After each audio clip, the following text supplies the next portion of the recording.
మొంతా తుఫాన్ సిద్దిపేట జిల్లా హుస్నాబాద్ నియోజకవర్గాన్ని అతలాకుతలం చేసింది. మంత్రి పొన్నం ప్రభాకర్ జిల్లా కలెక్టర్ హైమావతితో కలిసి వరద ప్రభావిత ప్రాంతాలను పరిశీలించారు. నష్టపోయిన కుటుంబాలను, రైతులను ఓదార్చి అండగా ఉంటామని భరోసా ఇచ్చారు.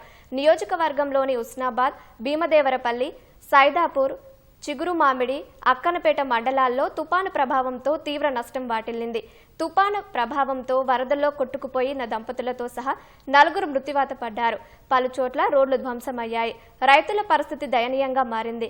కళ్లాల్లో ధాన్యపు కుప్పలతో పాటు కొనుగోలు కేంద్రాల్లో ఆరబెట్టిన ధాన్యం సైతం వరద నీటిలో కొట్టుకుపోవడంతో రైతు కన్నీటి పర్యంతమవుతున్నారు. కొన్ని వేల ఎకరాల్లో పంటలు నీట మునిగాయి.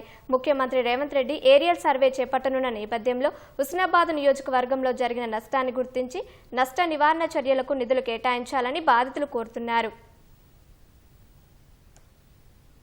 ముఖ్యమంత్రి గారిని హుస్నాబాద్ రమ్మని ఈ ప్రాంతాన్ని పరిశీలించి సహకారం చేయమని కోరినాం. అదే సందర్భంలో ఇక్కడి నుంచి ప్రాతినిధ్యం వహిస్తున్న కేంద్ర మంత్రి బండి సంజయ్ గారు కూడా వెంటనే స్పందించి ఇది ఒక కేంద్ర విపత్తుగా తీసుకుని కేంద్ర ప్రభుత్వం నుంచి కూడా పూర్తి సహాయ సహకారాలు అందించాలి.